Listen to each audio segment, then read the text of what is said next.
Hello दोस्तों। Lucent objective के प्राचीन इतिहास के आज दूसरा चैप्टर है।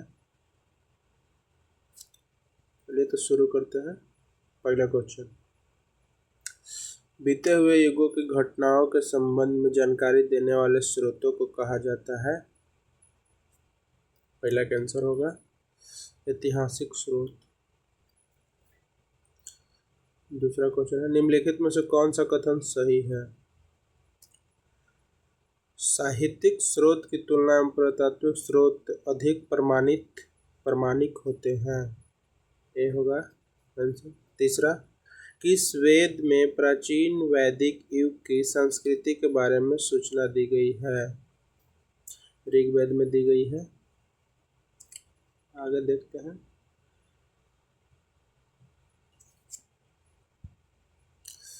निम्नलिखित में कौन सा ग्रंथ श्रुति ग्रंथ का अंग नहीं माना जाता है? चार का डी, पुराण। पुराण को श्रुति ग्रंथ का अंग नहीं मानते हैं।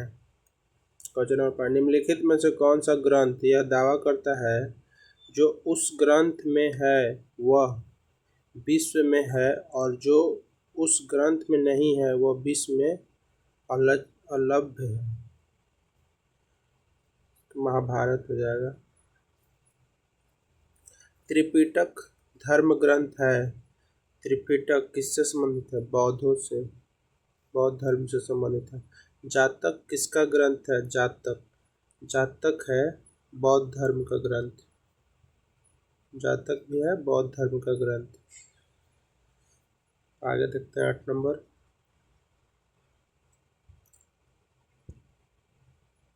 मिलिंद के प्रश्न राजा मिलिंद और किस बौद्ध भिक्षु के मध्य संवाद के रूप में हुआ था? यह होगा नागसेन। क्वेश्चन नंबर 9 है, निम्नलिखित में से किसकी तुलना मैकियावेली के प्रिंस से की जा सकती है? कौटिल्य के अर्थशास्त्र। कौटिल्य के अर्थशास्त्र में किस पहलू का प्रकाश डाला गया है? राजनीतिक नीतियां हैं इसमें। आर्थिक नीति, आर्थिक नहीं, सॉरी दोस्तों, राजनीतिक नीतियां हैं अर्थशास्त्र में। कौटिल्य के अर्थशास्त्र में किस पहलू पर प्रकाश डाला गया है? राजनीतिक नीतियां। कलहन की पुस्तक का नाम है, कलहन की पुस्तक का नाम है, राजतरंगिणी नाम है। अष्टाध्यायी किसके द्वारा लिखी गई है? अष्टाध्यायी पाणिनि के द्वारा लिखी गई है। महाभाष्य के रचनाकार का नाम बताइए। महाभाष्य के रचनाकार का पतंजलि है। पतंजलि ने लिखा है महाभाष्य। कालिदास द्वारा रचित मिलिंद पन्ह मालविका अग्निमित्रम नाटक का नायक कौन है? कालिदास द्वारा रचित मालविका अग्निमित्रम नाटक का नायक कौन है? आंसर हो जाएगा अग्निमित्र। मालविका प्रेमिका का नाम है, अग्निमित्र उसकी अग्निमित्र। हर्ष चरित्र किसके द्वारा लिखी गई है? हर्ष चरित्र वाणभट्ट द्वारा लिखी गई है। 16।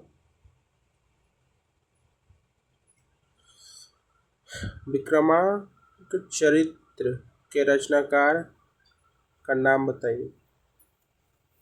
इसका नाम है विल्हन।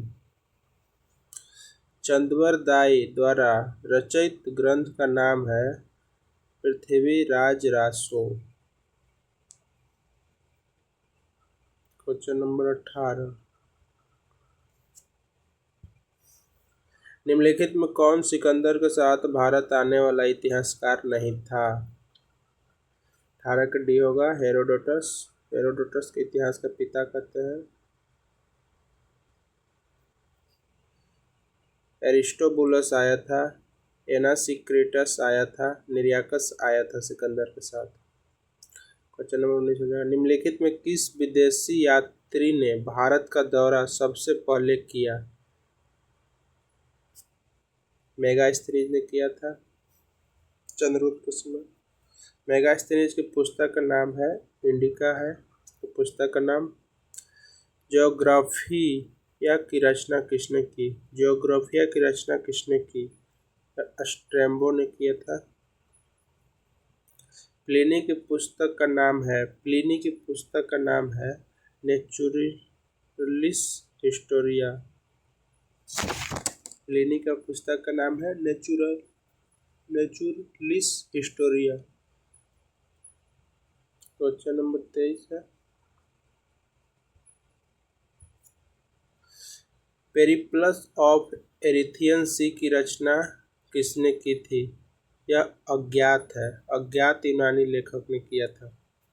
इसका आंसर डी हो जाएगा। फाहियान कहाँ का निवासी था?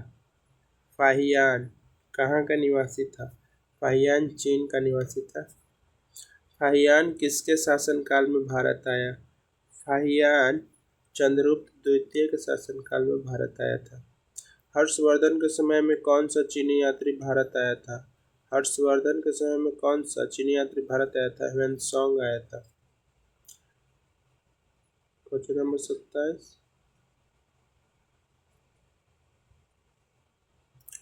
9वीं सदी में भारत आए अरब यात्री सुलेमान ने किस साम्राज्य को रुहमा कहकर संबोधित किया? इसका आंसर होगा ए, पाल साम्राज्य को।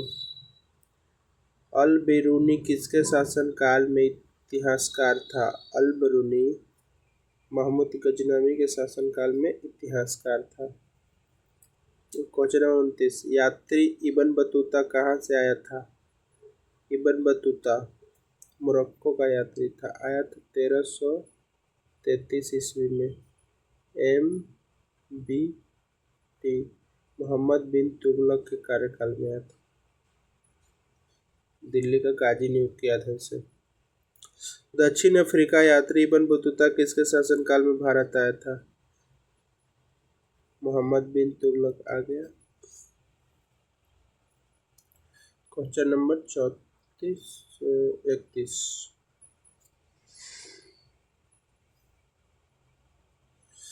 फारस के सुल्तान मिर्जा शाहरुख के राजदूत अबू रज्जाक ने किस विजयनगर सम्राट के शासनकाल में विजयनगर की यात्रा की?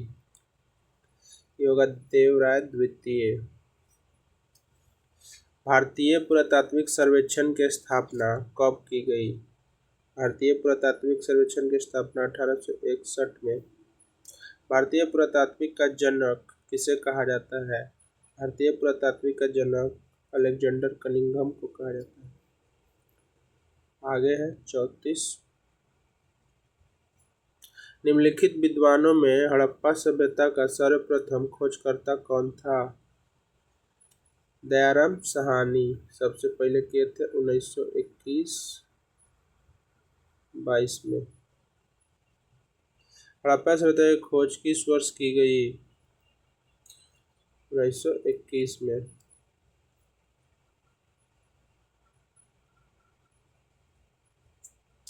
सिंधु घाटी सभ्यता को खोज निकालने में जिन दो भारतीयों का नाम जुड़ा है वह है दयाराम साहनी और राखलदास बनर्जी।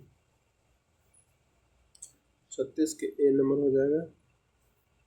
हड़प्पा एवं मोहनजोदड़ो की पुरातात्विक खुदाई के प्रभारी थे सर जॉन मार्शल। न्यूमिस्मेटिक्स क्या है? न्यूमिस्मेटिक्स क्या है? सिक्कों एवं धातुओं का अध्ययन को न्यूमिस्मेटिक कहते हैं। 40। एशिया माइनर स्थित बोगाजकोई का महत्व इसलिए है कि वहां से जो अभिलेख प्राप्त हुए हैं उसमें 4 वैदिक देवताओं इंद्र, वरुण, मित्र और नासत्य का उल्लेख है। Option A. अशोक के शिलालेखों को पढ़ने वाला प्रथम अंग्रेज कौन था? जेम्स प्रिंसेस था। James princess.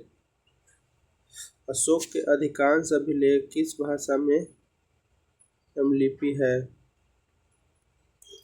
प्राकृत और ब्राह्मी। भाषा में। कहाँ से अशोक के द्विभाषाई ग्रीक और अरमाइक अभिलेख प्राप्त हुए हैं? ये हुआ है सर ए कुन्हा, कंधार। अशोक के मनसेहरा पाकिस्तान, शहबाजगढ़ी पाकिस्तान से प्राप्त शिलालेखों में किस लिपि का प्रयोग किया गया है? खरोष्टी लिपि का प्रयोग किया गया है। प्राचीन भारत में कौन सी एक लिपि दाईं से बाईं ओर लिखी जाती है? दाईं से बाईं ओर लिखी जाने वाली लिपि है खरोष्टी। हेलियोडोरस का बेसनगर अभिलेख संदर्भित है केवल वासुदेव से। डी हो जाएगा इसका। निम्नलिखित में कौन सा अभिलेख कलिंग नरेश खारवेल से संबंधित है? कलिंग नरेश खारवेल से हाथी गुम्फा अभिलेख संबंधित है। सर्वप्रथम भारत में विशुद्ध संस्कृति भाषा में लंबा अभिलेख किस राजा द्वारा जारी किया गया? शक क्षत्रप रुद्रदामन द्वारा। काव्य शैली का प्राचीनतम नमूना किसके अभिलेख में मिलता है? काव्य शैली का प्राचीनतम नमूना किसके अभिलेख से मिलता है? रुद्रदामन के अभिलेख से। निम्नलिखित में किस अभिलेख में चंद्रगुप्त मौर्य और अशोक दोनों का उल्लेख किया गया है? महाक्षत्रप रुद्रदामन का जूनागढ़ अभिलेख, ऑप्शन बी।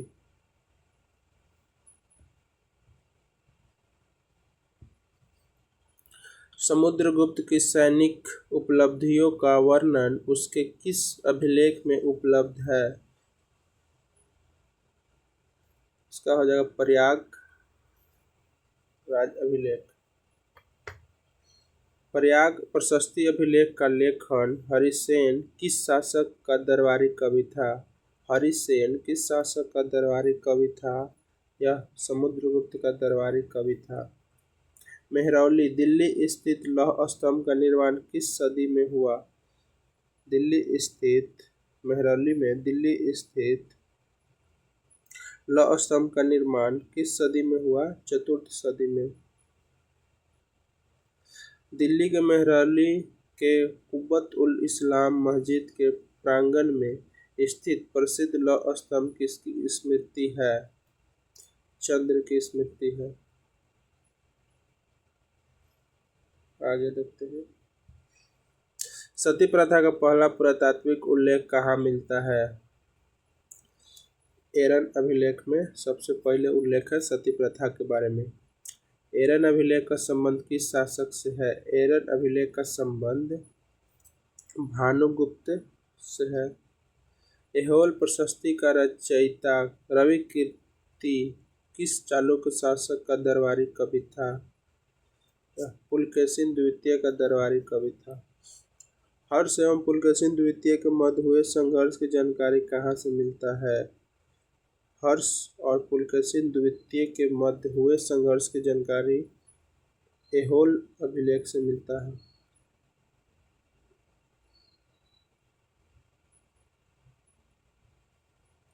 कवि कालिदास के नाम का उल्लेख किस लेख में हुआ है? ऐहोल के उत्कीर्ण लेख में हुआ है। अभिलेखों को ऐतिहासिक प्राकथन के साथ प्रारंभ करने की परंपरा का सूत्रपात किसने किया? राजराज प्रथम ने। कहाँ से प्राप्त अभिलेख में महासभा की कार्यप्रणाली के विषय में विस्तृत जानकारी मिलती है? उत्तर मेरूर से। भारत में सिक्कों का प्रचलन कब प्रारंभ हुआ? भारत में सिक्कों का प्रचलन 600 ईसा पूर्व में प्रारंभ हुआ।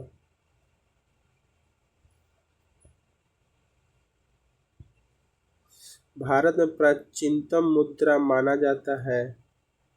भारत में सबसे प्राचीनतम मुद्रा आहत सिक्का को माना जाता है। भारत में सर्वप्रथम स्वर्ण मुद्रा किसने चलाई? भारत में सर्वप्रथम स्वर्ण मुद्रा इंडो बैक्ट्रियन ने चलाई। इंडो बैक्ट्रियन ने।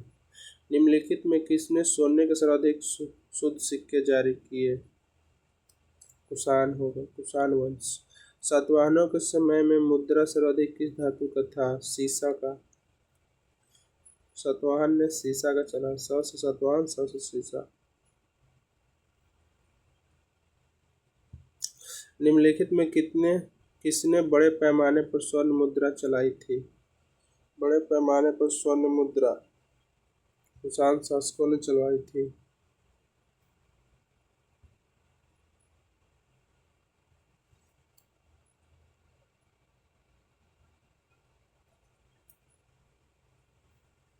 सोने के सर्वाधिक सिक्के किस काल में जारी किए गए?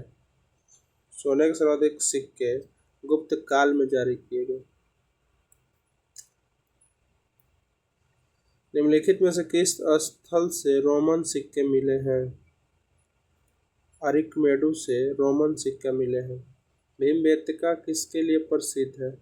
भीमबेटका गुफाओं के लिए, शैल चित्र के लिए प्रसिद्ध है। प्राचीन काल में भारत के लोग वर्मा को किस नाम से जानते थे? स्वर्ण भूमि के नाम से वर्मा को जानते थे। अंकोर वाट कहाँ स्थित है? अंकोर वाट का मंदिर कंबोडिया में स्थित है, विष्णु भगवान का मंदिर है। प्लिनी की मूल कृति नेचुरल हिस्ट्री किस भाषा में लिखी गई है? प्लिनी की मूल कृति नेचुरल हिस्ट्री लैटिन भाषा में लिखी गई है। चचनामा सिंध का इतिहास है और मूल रूप से किस भाषा में लिखा गया है? चचनामा अरबी भाषा में लिखा गया है। सिंध का इतिहास है चचनामा। आगे है, भारत के सांस्कृतिक इतिहास के संदर्भ में इतिवृत्तों, राजवंशीय इतिहासों तथा वीर गाथाओं को कंठस्थ करना निम्नलिखित में से किसका व्यवसाय था? मागध का व्यवसाय था। चीनी यात्री सन युगन ने भारत यात्रा की थी। सन युगन ने की थी 518 ईस्वी से 522 ईस्वी तक।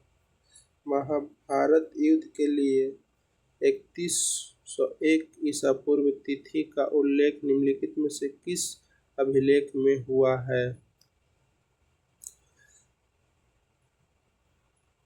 इसका आंसर है पुलकेशिन द्वितीय का ऐहोल अभिलेख में।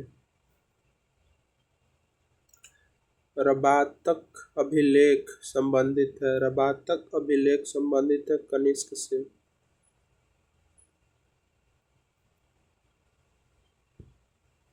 भारतवर्ष के लिए इंडिया शब्द का प्रयोग सर्वप्रथम किसने किया?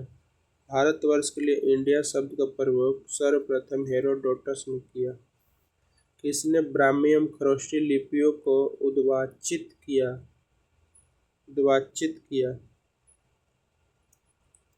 जेम्स प्रिंसेप ने किया। आज का लास्ट क्वेश्चन है, आज प्राचीन इतिहास का ऐतिहासिक स्रोत दूसरा चैप्टर का डिस्कशन करवा दिए। कल प्रागैतिहासिक काल तीसरा चैप्टर का होगा, तो आप सभी प्लेलिस्ट को फॉलो करें। देखते हैं क्वेश्चन नंबर 80।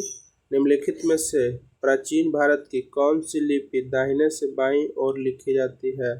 दाहिने से बाईं ओर लिखी जाती है खरोष्टी। ठीक है दोस्तों, धन्यवाद।